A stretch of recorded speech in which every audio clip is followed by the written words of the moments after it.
कोई मकान अपनी शानदार सजावट खराब होने से नहीं, बल्कि अपने गिने चुने सदस्यों के दूर चले जाने से खाली होता है। माँ उसको फोन करती रही और एहसास दिलाती रही, वो मकान से निकला है तो मकान खाली खाली सा हो गया है। माँ, अब मैं 20 साल का हूँ। आपने कहा कि 12 दिन की छुट्टी है तो दुनिया को समझो। अब वही तो कर रहा हूँ। कोई भी जीवन यूं ही तो खास नहीं होता, उसको संवारना पड़ता है। ठीक है बेबी, तुम अपने दिल की करो, मगर माँ को मत भूल जाना। माँ, मैं पिछले 20 साल से सिर्फ आपकी ही बात मानता आया हूँ। आप जो कहती हो वही करता हूँ ना माँ। मैंने कब कहा कि हमेशा अच्छी बातें करो, पर हाँ मन ही मन यह मनोकामना जरूर की। माँ ने ढेर सारा प्यार उड़ेलते हुए कहा। वो अब माँ को खूब भावुक करता रहा और तब तक जब तक कि माँ की किटी पार्टी का समय नहीं हो गया। जब माँ ने खुद ही गुड बाय कहा, तब जाकर उसने चैन पाया। बस कुछ घंटों में वो भवाली पहुँचने वाला था। अभी बस रामपुर पहुँची थी। किला दूर से दिखाई दे रहा था। कितनी चहल पहल और रौनक थी रामपुर में। उसने बाहर झांक कर देखा, बहुत ही मजेदार नजारे थे। एक किशोरी नींबू पानी बेच रही थी। उसने भी खरीदा और गटागट पी गया। बस फिर चल पड़ी थी। इस बार वो अपनी मर्जी से बस में ही आया था। माँ ने 50,000 रुपए उसके खाते में डाले थे कि टैक्सी कर लेना, पर वो टैक्सी से नहीं गया। दरअसल वो सफर के पल पल का भरपूर मजा लेना चाहता था। नींबू पानी पीकर उसको मीठी सी झपकी आ गई और कहा कि रामपुर के बाद पंतनगर, टांडा का घनघोर जंगल, रुद्रपुर, बिलासपुर, काठगोदाम कब पार किया उसको खबर ही नहीं लगी। भवाली भवाई का शोर सुनकर उसकी आंख खुली। वो पहली बार किसी पहाड़ी सफर पर गया था। जब उसने सफेद बर्फ से संवरे ऊंचे ऊंचे पहाड़ देखे तो अपलक निहारता ही रह गया। वो मन भर कर इस खूबसूरती को पी लेना चाहता था। उधर एक लड़की रेडीमेड नाश्ता बेच रही थी। उस पहाड़ी नजर ने उसके इश्किया अंदाज को भांप लिया और उस चाय बेचने वाले नौजवान से उसको संदेश भिजवाया और वो नौजवान मस्ती में जाकर फुसफुसाया उसके कानों में, पलके भी नहीं झपका रहे हो, ये कैसे देख रहे हो मुझे? हाँ, क्या वो चौंक ही पड़ा, पर उससे पहले नौजवान ने उसके ठंड से कपकपाते हुए हाथों में गर्मा गर्म चाय थमा दी। उसने चाय सुड़कते हुए उस नौजवान की आवाज को फिर याद किया और अब भी कहे गए शब्द दोहराए तो पहाड़ी लड़की के सुर को उसके दिल ने भी सुन और समझ लिया। पहले तो उसको कुछ संकोच सा हुआ और मन ही मन उसने सोचा कि अभी इस जमीन पर पैर रखे हुए 12 मिनट ही हुए हैं, इतनी जल्दी भी ठीक नहीं।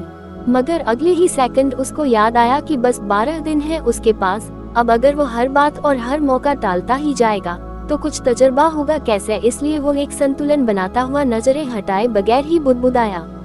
बचपन में मैंने अनुभव से एक बात सीखी थी कि फोटो लेते समय शरीर के किसी अंग को हरकत नहीं करनी है, सांस भी रोक कर रखना है।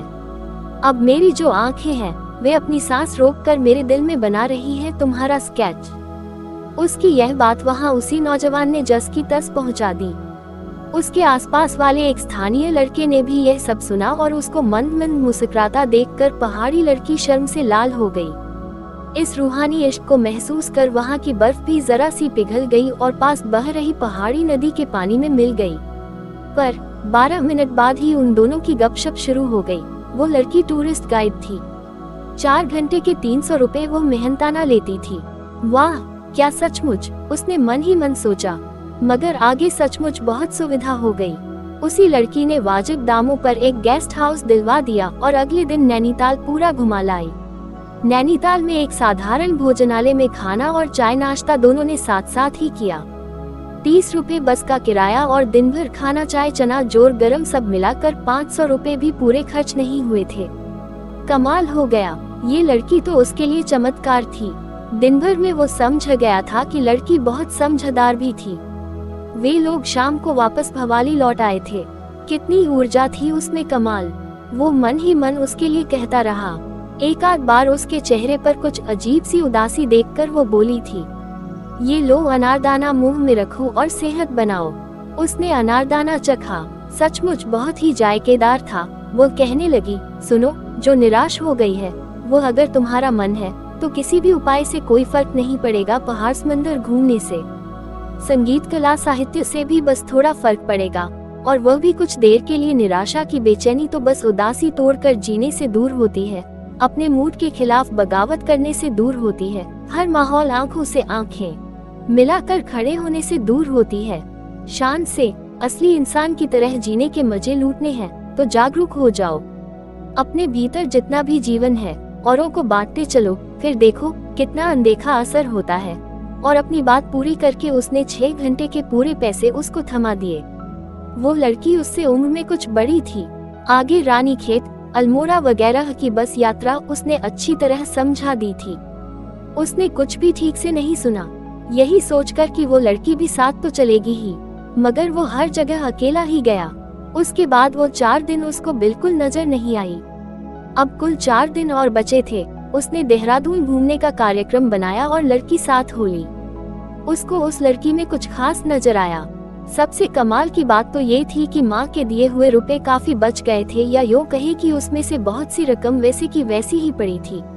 उसने चीड़ और देवदार की सूखी लकड़ी से बनी कुछ कलाकृतियां खरीद ली और वहां पर शाल की फैक्ट्री से माँ, उनकी कुछ सहेलियां और अपने दोस्तों के लिए शाल, मफलर, टोपियां वगैरह पसंद कर खरीद ली। 2 दिन बाद वे दोनों देहरादून से वापस आ गए। यात्रा बहुत रोमांचक रही और सुकूनदायक भी। वो उससे कुछ कहना चाहता था, पर वो हमेशा ही उलझी हुई मिलती थी। मन की बात कहने का मौका अपने बेकरार दिल के सामने बेकार कर देने का समय नहीं था। अब 1 दिन और बचा था। उसने आसपास के इलाके ज्योलीकोट और 2 गांव घूमने का निश्चय किया। वो ये सब नक्शे पर देख ही रहा था कि वो लड़की उसके पास भागी भागी चली आई। हौंफते हुए वो बोली, जरा सी एक्टिंग कर दो न। क्या पर क्यों? वो चौंक पड़ा। अरे सुनो, तुम कह रहे थे न, तुम बहुत अच्छी आवाज भी निकाल लेते हो। यह क्या कह रही हूँ मैं एक्टिंग, और अभी यह सब क्या है? ओह, तुम्हारी इसी अदा पर तो मैं फिदा हूँ। तुम बस मस्तमगन रहते हो और फालतू कुछ सोचने में समय खराब नहीं करते। चलो चलो शुरू हो जाओ न। हाँ हाँ ठीक है, अभी करता हूँ। सुनो, अभी यहाँ एक लफंगा आएगा, उसको कह दो न कि तुम फिल्म डायरेक्टर हो और अब मैं तुम्हारी अगली हीरोइन। पर मैं तो अभी बस 20 साल का हूँ, कहकर वो टालने लगा। हाँ हाँ, उससे कुछ नहीं होता, बस इतना कर दो। ये पुराना आशिक है मेरा, मगर तंग कर रहा है। इसे जरा बता दो कि तुम मुझे कितना चाहते हो, फिर मुझे तसल्ली से सगाई करनी है। वो देखो, वो बस चालक, वो उधर देखो, वही जो हमको देहरादून अपनी बस में लेकर गया और वापस भी लाया। वो बोलती जा रही थी और उसका दिमाग चक्करघिनी बना जा रहा था। वो अचानक गहरे सदमे में आ गया, पर उसकी बात मान ली और उम्दा एक्टिंग की। लड़की ने दूर से सारा तमाशा देखा और उंगली का इशारा भी करती रही। वो उसी समय बैग लेकर दिल्ली की तरफ जाती हुई एक बस में चढ़ा और पलट कर भी नहीं देखा। उसको लगा कि उसके दिल में गहरे घाव हो गए हैं और उसने खुद बहुत सारा नमक अपने किसी घाव में लगा दिया है।